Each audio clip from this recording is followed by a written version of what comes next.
Well, I mean, the satisfying part of it is that we know that we've done it on our own terms. We know we haven't sacrificed anything. We haven't tried to compromise in certain areas by doing things a bit differently. I mean, we know that we sold 1.5 million records of the new album by not compromising anything.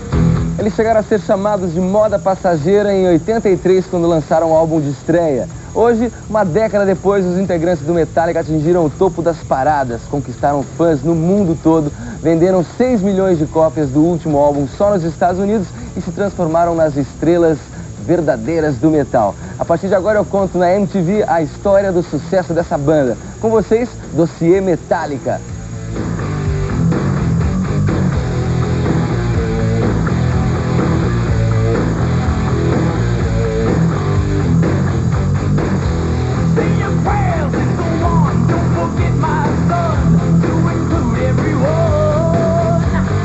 Para relembrar o começo, a gente volta até 1981, Los Angeles. O glam rock dominava o cenário musical local, mas um baterista nascido na Dinamarca chamado Lars Ulrich estava a fim de montar uma banda bem diferente, sem laque no cabelo, sem maquiagem ou calças de lycra. Na mesma época, um cara chamado James Hetfield, ex-guitarrista de bandas como Obsession e Leather Charm, também estava procurando um baterista. We met up with him in a little room. I think it was Irvine, California, and he had this drum kit that was kind of like the Muppet kit, you know. It was not a real kit or something. It had about 10 different colors on it, and he had one cymbal that every time he'd hit it, it would fall over and we'd have to stop. Esse primeiro encontro não deu em nada, até que o baterista Lars Ulrich foi convidado a gravar uma música para fazer parte de uma coletânea chamada Metal Massacre. Ele ainda não tinha sua banda, mas se lembrou e muito bem do encontro que teve com James Hetfield. Lars had called me back, got a hold of me and said he knew this guy, Brian Slagle, who was putting together this compilation album called Metal Massacre. Me and James, wrote the song together called Hit the Lights. The review in some of the magazines in Europe said this was the worst sounding song the guy had ever heard. It was the worst recording that this guy had ever heard on an album. We tried to recruit other guitar players. Our bass player Ron, who I was living with, was in the band for quite a while. We tried all kinds of different guys, local, from beach bums to Hollywood rockers. One day, I'm sitting in my house and the phone rings, and this guy just gets on the phone and says, "Hey, I got all this equipment and blah, blah, blah," just motor mouthing off, and I got my own photographer and I got my own driver and I'm like going, huh? And it turned out this was this guy named Dave Mustaine. What Metallica actually did was you watched 4 guys get together, these mad nuclear physicists or whatever, and we kind of spilled some chemicals into a drum and boom, here you go. Speed metal defined. Com essa formação, Metallica começou a fazer shows em casas noturnas de Los Angeles em 1982. O repertório da banda era então composto por covers de bandas inglesas de metal, como Sweet Savage e Blitzkrieg, até que o Metallica resolveu reunir 7 composições próprias para formar e gravar sua primeira fita demo, hoje a lendária No Life Letter. Would send 5 tapes out, and those 5 guys would, copy them and send them to, 5 other guys, and those 5, it would just spread like wildfire, and within a couple of months, the whole underground around the country and also in Europe just knew about Metallica. A primeira formação do Metallica parecia estável, mas alguma coisa estava faltando para tornar a química da banda perfeita. Lars Ulrich e James Hetfield descobriram o que estava faltando quando assistiram um show de uma banda de São Francisco chamado Trauma. Eles ficaram alucinados, impressionados com a performance do baixista da banda chamado Cliff Burton. He just had this stage presence and this visual thing about him that was just incredible. We couldn't tell what he was playing, but we looked a little closer and it was the bass guitar. And he had these wild noises coming out of it, and his head wouldn't stop. It was on a swivel, We pretty much knew he was our kind of guy. Depois de 3 meses tentando convencer Cliff a deixar sua banda, o Metallica resolveu se mudar para São Francisco, onde ele morava, para ver se conseguiam de vez conquistar Cliff. E deu certo. Cliff resolve assumir o posto de baixista do Metallica, substituindo Ron McGovney. Logo em seguida, eles receberam um telefonema de um cara chamado John Zazula, ou Johnny Z, de Nova York. O cara tinha ouvido a fita demo de No Life Till Leather e queria que o Metallica se mudasse para Nova York para começar a gravar pelo selo que ele estava montando, chamado Mega Force.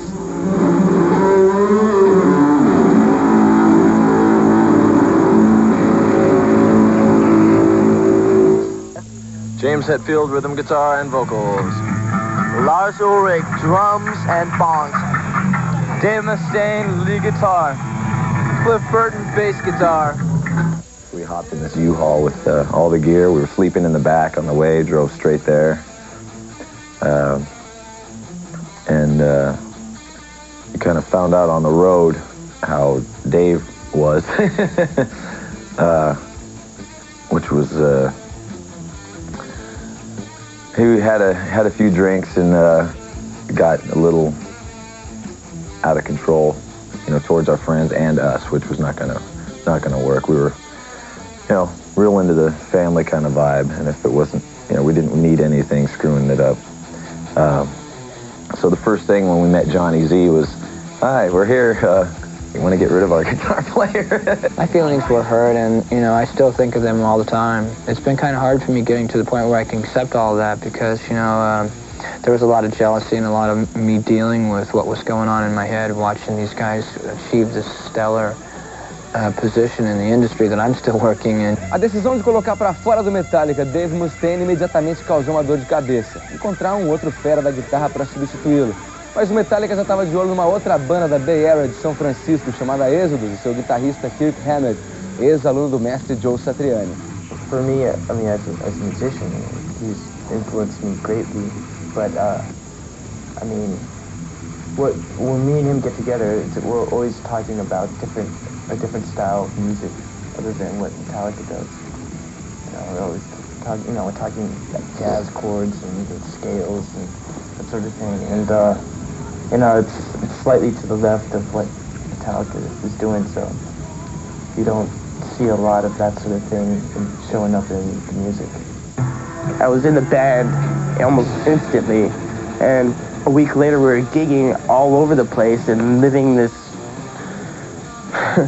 this subterranean lifestyle. We had to live in this, it's called the Music Building. It was in Jamaica, Queens. Other bands would come in and rehearse there and go home, you know, and sleep in a nice little bed. And you weren't even supposed to, you know, be there past midnight or whatever. But we knew all the people there. We were sleeping on the, you know, the corners and the, you know, packing material, how our amps got there, you know. The band in the next room over was Anthrax. And they felt sorry for us. So they gave us a toaster oven and a refrigerator. Com a entrada de Kirk Hammett, Metallica começou a trabalhar o seu primeiro álbum, que a banda queria que se chamasse Metal Up Your Ass, alguma coisa como metal no seu traseiro. Mas aí, para não criar problemas com a censura, eles concordam em mudar o nome desse álbum. Na metade de 83, eles lançam o primeiro disco, chamado Kill 'Em All, seguido de uma turnê pelo Reino Unido. Foi nessa época que o Metallica conquistou a plateia europeia, só mais tarde fazendo sucesso nos Estados Unidos.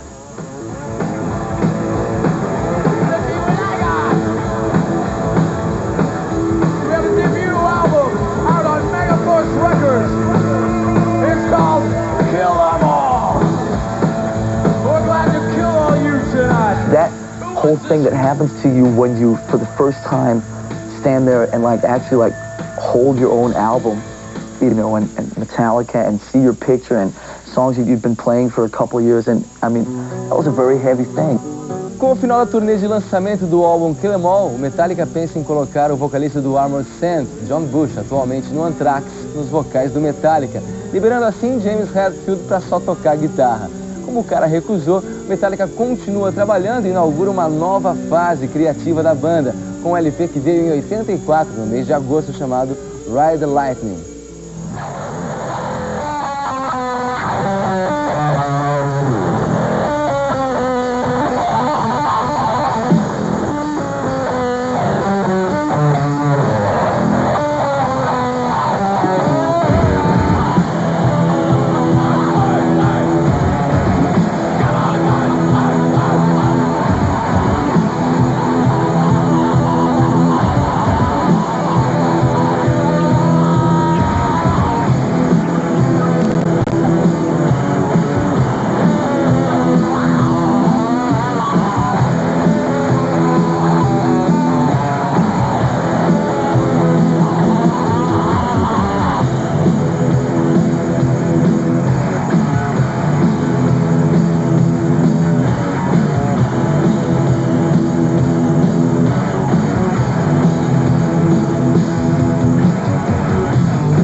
when we started, yeah, people didn't know what we were all about. They didn't know if we were, you know, the basic rock stuff or punk, or we were just kind of in the middle, you know, because we were playing fast stuff, and like some of the places in LA wouldn't book us there because they thought we were punk, and you know, we do sound check and the sound crew there would throw chairs and stuff at us. So it's like.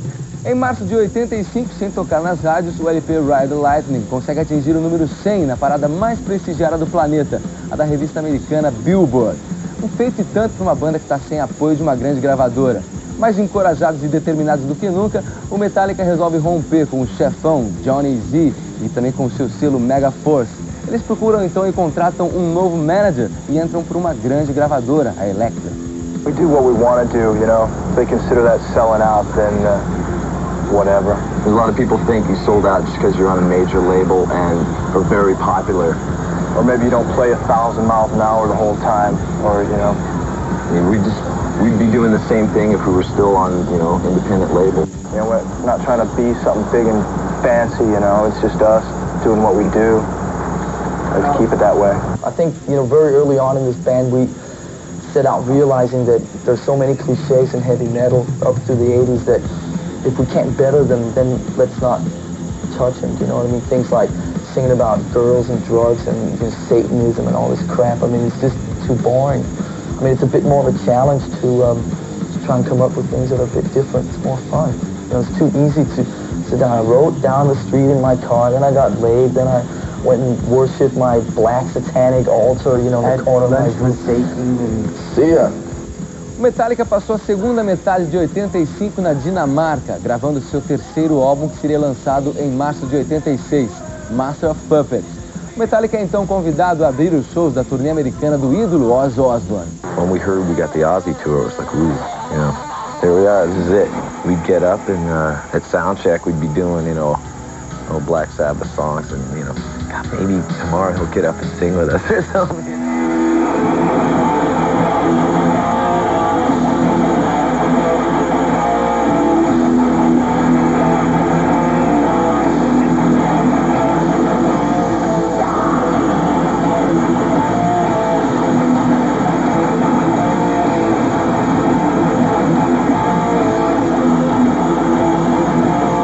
were rolling along. I mean, Master of Puppets went like top 30 album, and the Kill 'Em All and Ride the Lightning like re-entered Billboard charts, and we had like all 3 albums on at the same time, and there was a lot of things going on. Abrir os shows para Ozzy Osbourne em 86 foi um verdadeiro marco na carreira do Metallica, uma banda que em plena era do clipe recusava-se a gravar um. Quando eles resolveram sair durante uma pausa na turnê de Ozzy Osbourne para alguns shows na Europa, eles não imaginavam que algo pudesse dar errado. Quando às 6h15, numa manhã do dia 27 de setembro, um desastre aconteceu com o ônibus que viajava com o Metallica de Estocolmo a Copenhague. I couldn't sleep on the bus in this top bunk. It was too drafty, and my throat, you know, was getting screwed up. So I'd always go sleep in the back lounge. We couldn't get it all together. We were arguing with each other and saying, well, you know, I want your bunk, well, I want your bunk, blah, blah, blah. I've never told anyone this, by the way. But our manager said, well, why don't we just draw cards? We said, sure. So we shuffled the cards, said highest card gets first choice of bunks. So, you know, I reached for a card, and I picked 2 of hearts. Cliff reaches for a card, and he gets ace of spades. You know, James gets a card, and Lars gets a card. So Cliff has first choice of bunks. So he says, I want your bunk, Kirk. I go, fine, you know. So he gets my bunk. I end up with a bunk in the front of the bus, which was, like, not as good. And that night the accident happened, and it was a horrible thing because, you know, Cliff was in my former bunk. What happened that night was that the driver supposedly hit a patch of ice, and the bus skidded. It shattered the windows, and Cliff got thrown out of the bus, and the bus landed on top of him. And when it actually happened, I got thrown out of my bunk and knocked unconscious for like 3 or 4 seconds. And when I came to, I heard everyone screaming, but I didn't hear Cliff And I instantly knew something was wrong because I didn't hear him. And I got out of the top of the bus because there's an emergency hatch at the very top of the bus. And I turned around and there was Cliff. And I just said, oh my God. And I walked away and I was in absolute shock. And I was delirious. I was in shock. I was hysterical. Everyone was screaming and crying. It was too unreal to just deal with. It was like, you know, this doctor came into the room that I was in the hospital and told me that our bass player had died. And it was just too unreal.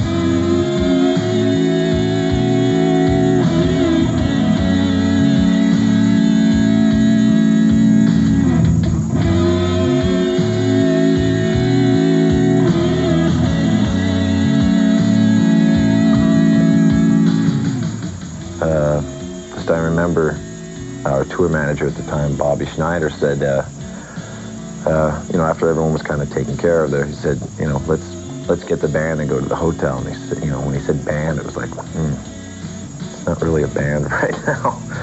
And we couldn't really grasp it for a while. We had to sit down and actually face this. You know, what were we going to do? We realized that the last thing that Cliff would obviously want us to do, and we couldn't stop now. There was, you know, Metallica had always been about going against whatever would come our way and just sort of carrying on. We weren't really looking for a Cliff Part 2. You know, someone who could like solo a lot and someone who was really eccentric like he was in his own way. O resto da banda que sobreviveu à tragédia resolveu que o Metallica tinha que continuar e começou a procura por um novo baixista. Jason Newsted, de uma banda de Phoenix chamada Flotsam and Jetsam, começou a chamar a atenção dos rapazes do Metallica. Eles resolveram convidar esse jovem baixista para um encontro num barzinho frequentado pela banda e comunicar a boa notícia. It wasn't just about playing bass. There's so much more to it, and those guys knew it, and I knew it. So me, James, and Kirk kind of ended up meeting in the bathroom up here, and we were standing there relieving ourselves and basically looked at each other and said, is that the guy? And we just kind of all just, you know, nodded and said, yeah, that's him. We came back, sat down around this very table. Lars said, so do you want a job? When I said, yeah, and I just got a little nutty and started screaming a little bit, you know. I just basically looked at him and I said, hey man, want a job? And this is what he did.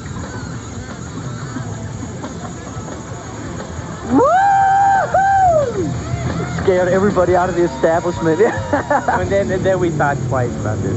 11 dias depois de Jason Newsted ter se tornado membro oficial do Metallica, eles partem para sua primeira turnê no Japão. Na sequência, retomam a turnê europeia e, terminados os shows, vão para a Califórnia para gravar um novo trabalho.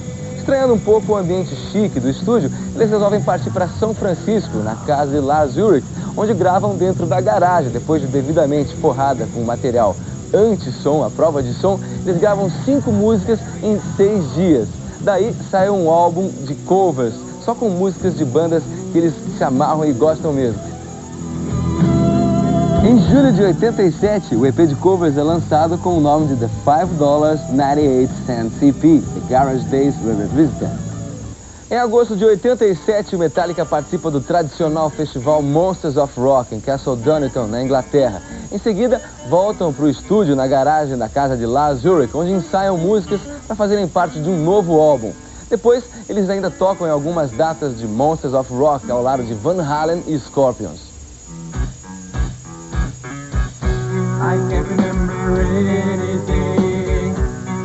Em setembro de 88, chega às lojas o 5º lançamento do Metallica, o álbum Injustice for All, com poucas músicas de longa duração, uma delas transformada no primeiro clipe da carreira do Metallica, One.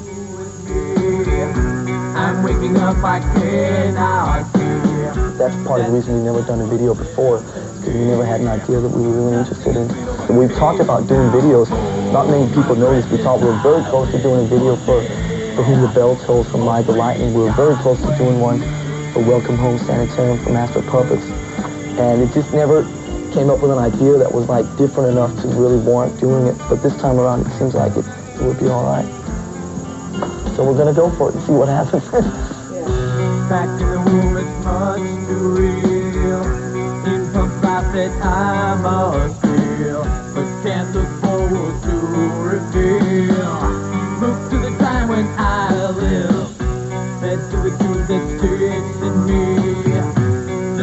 was a novelty. Thanks to machines that make me feel.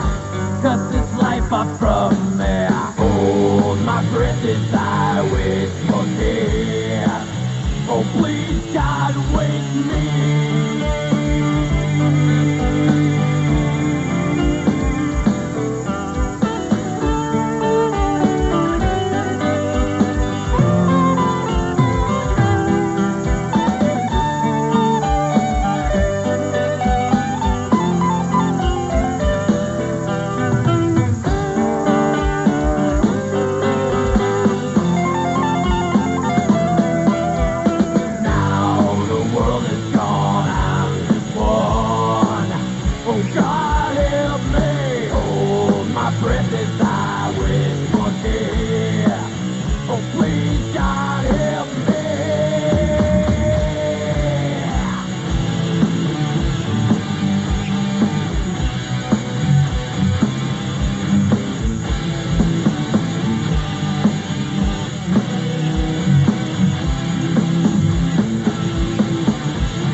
Justice for All fez a banda receber uma indicação para o Grammy, e o Metallica foi a primeira banda de heavy metal a tocar na festa da premiação. Entretanto, o prêmio de melhor banda metal foi para os dinossauros do Jethro Tull. Em abril de 89, Metallica começa uma turnê que termina aqui no Brasil, em São Paulo. Depois disso, pausa para férias, 9 meses de descanso, e em seguida eles começam a trabalhar com novas composições, dessa vez um pouco mais curtas, para fazerem parte de um novo álbum, produzido por Bob Rock, veterano, super conhecedor do hard rock. I think we kind of all fessed up to the fact that we just needed to bring somebody else into our tightly knit organization and work with us in the studio. And the only name that actually ever came up was this guy named Bob Rock. Well, the songs we had were quite a bit more simple, a little more to the point. We realized that we needed a little more thickness in the sound, a little more muscle.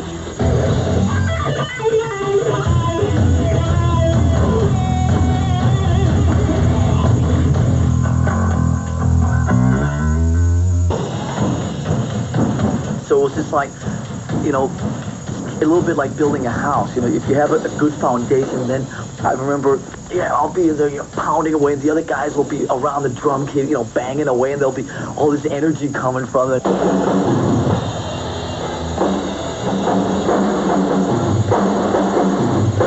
James usually, like, you know, he contributes most of the music, and Lars like contributes like arrangement ideas and such.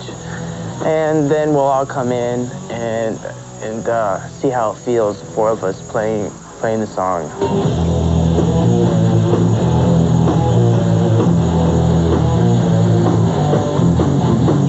We wanted to concentrate a little more on the vocals. Hey, is this on? Never really took the time to do that with any of the vocal stuff.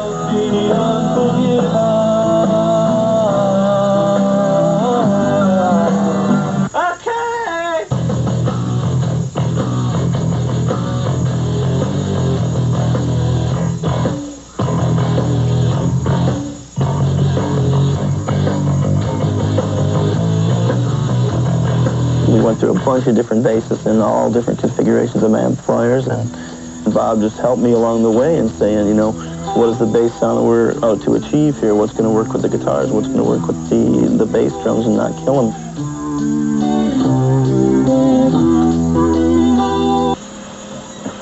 Go ahead. Impress me. Don's permission. Do whatever you want, Kurt. And you agree with him? Go for it, man.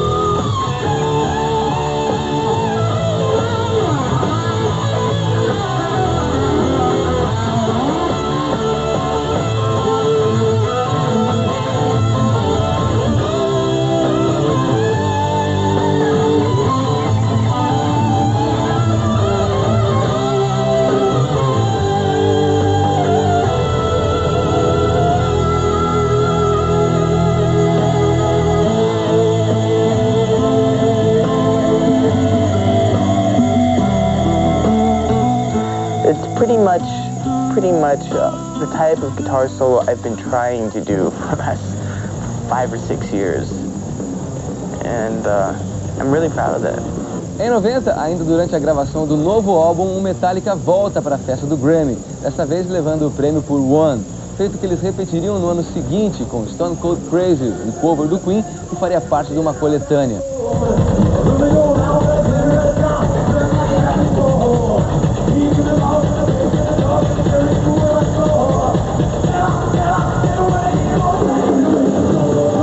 Em agosto de 91, o Metallica brinda aos seus fãs. Mais de 10 mil pessoas têm audição em pleno Madison Square Garden do novo disco, isso antes do álbum chegar às lojas. This is a very weird experience, you know, just being in an arena like this, 15,000 people in there, whatever. It's just like, we can't go up and play. We're kind of like walking around your backstage. Well, what do we do now, you know? Plus, we haven't played for like 14 months, and we're really like out of shape. And the other annoying thing is that our album played the Garden before we did. Depois de 3 anos de espera, o novo álbum homônimo do Metallica, apelidado de Black Album, é lançado e chega ao número 1 da Billboard nos Estados Unidos e ao topo das paradas de outros 14 países. O álbum fez a banda ser convidada novamente para a premiação do Grammy, de onde, novamente, o Metallica não saiu de mãos vazias, e também para a festa de premiação do Video Music Awards da MTV, onde eles faturaram o prêmio de melhor clipe metal hard rock com Enter Sandman.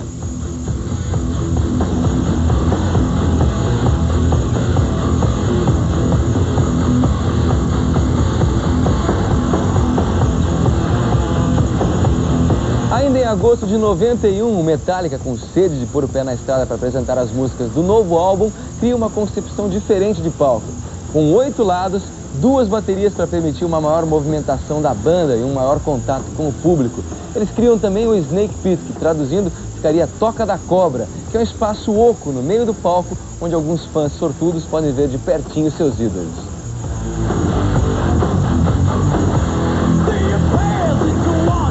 James could be doing a lead vocal from this point over here. I could be doing a backing vocal from here. Kurt could be doing a solo on, because he has pedals all over the stage. He'll be doing a wah thing over from this corner, and there's 2 drum sets. Usually there's just one up on one side, and then it moves and rotates. Okay, so at any given time, any given song, any city, any country, any day, the focal point for each song is different.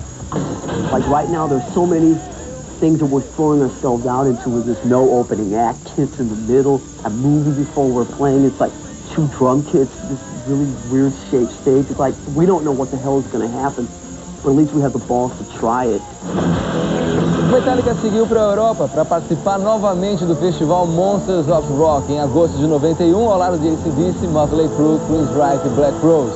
Metallica fez também um show histórico em Moscou com Pantera, AC/DC e Black Rose. O show gratuito ao ar livre foi oferecido e organizado pelo governo soviético, e o que deveria ser um presente para os fãs acabou marcado pela violência policial, onde centenas de pessoas ficaram feridas em meio a um público estimado em 1 milhão de pessoas.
Realized that you could use the medium of video to do a creative thing just as much as records or anything else, and right then I knew that we definitely entered into the video age just like everybody else had 10 years before us.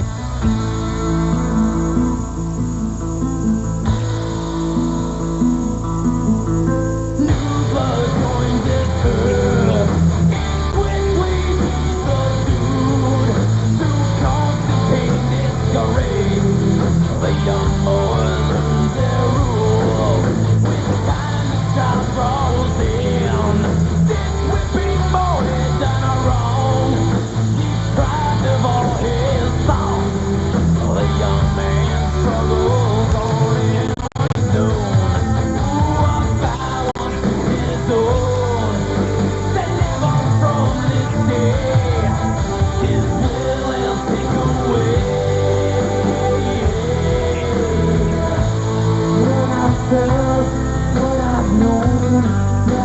shine, doing what I should. Never be, never see. Won't see what might have been. What I felt, what I've known. Never shine, doing what I should. Never free, never me. So I don't be unforgiven.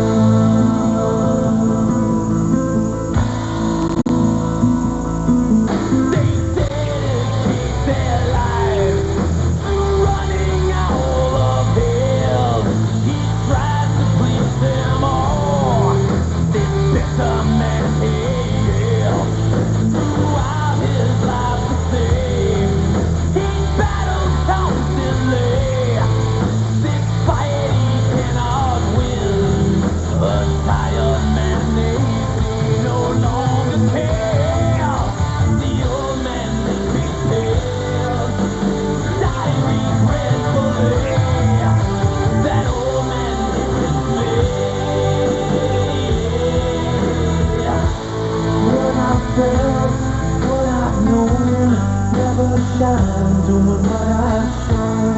Never be, never see. Won't see what might have been. What I felt, what I've known. Never shine, doing what I should. Never free, never me. So I don't be unforgiven.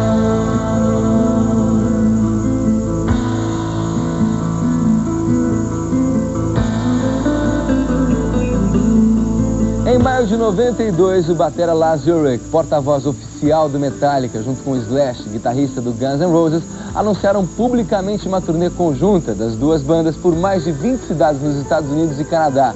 Shows que seriam abertos pela banda Faith No More, posto que depois seria ocupado por Body Count. We're going to play pretty much a full headline set each. That was always the idea from the get-go. About roughly 2.5 hours each, and that's it. Faith No More is going to play roughly around 45 minutes, and we'll see what happens. There has been like major obstacles that we're just like, well, we still really want to do this, so we'll get around it. And every time that we get an obstacle, we always say, well, okay, managers, you guys go home, and we'll deal with it, okay? And it always seems to get resolved.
A turnê monstro Guns Metallica virou o acontecimento do verão americano e entrou para a história do rock. Mas os problemas são inevitáveis em uma turnê desse porte.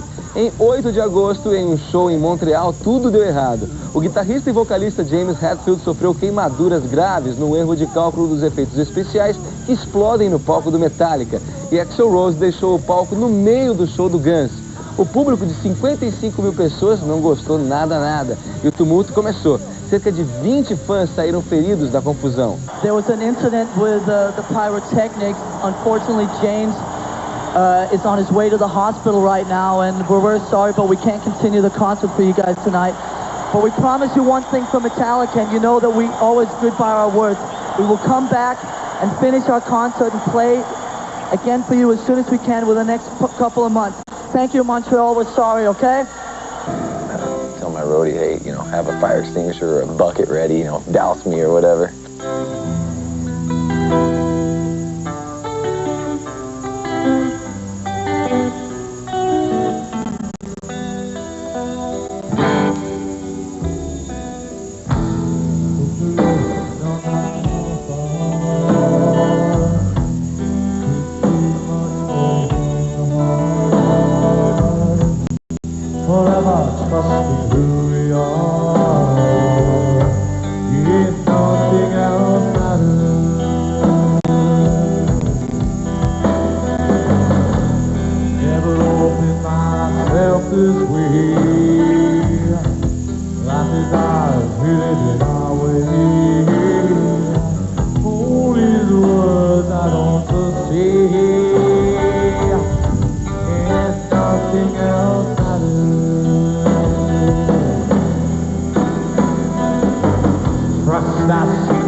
Every day for something new.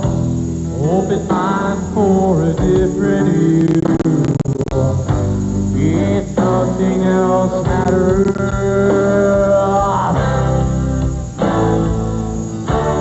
never care for what you do. Never care for what you know. And I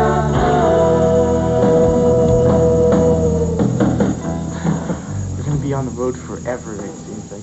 12 months turned into 15 months, which turned into 17 months, which is now turned into, 23 months.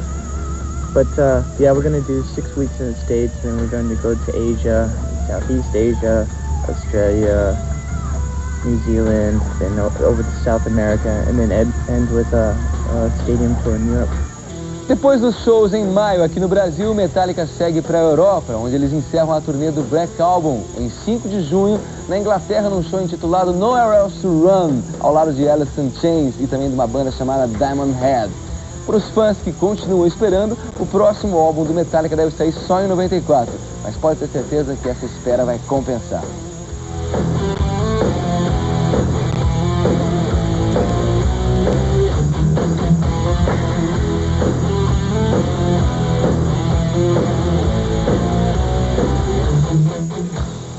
We've grown as people, as musicians, and we continue to grow by learning and trying to learn. I think Metallica will be around for a while. There's no two ways about it. For many, many years. I hope that way down the line, somewhere, that my kids or somebody's kids will pick up the records and go, man, these guys, man. Like I pick up the Hendrix album today or something. It's like, man, these guys. give me all I need. Like real.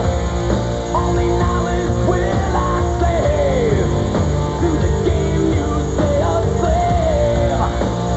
Roll ball wanderer, nomad, vagabond, call me what you will. Yeah. Oh, but I'll sing my style anywhere.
Wherever I may roam.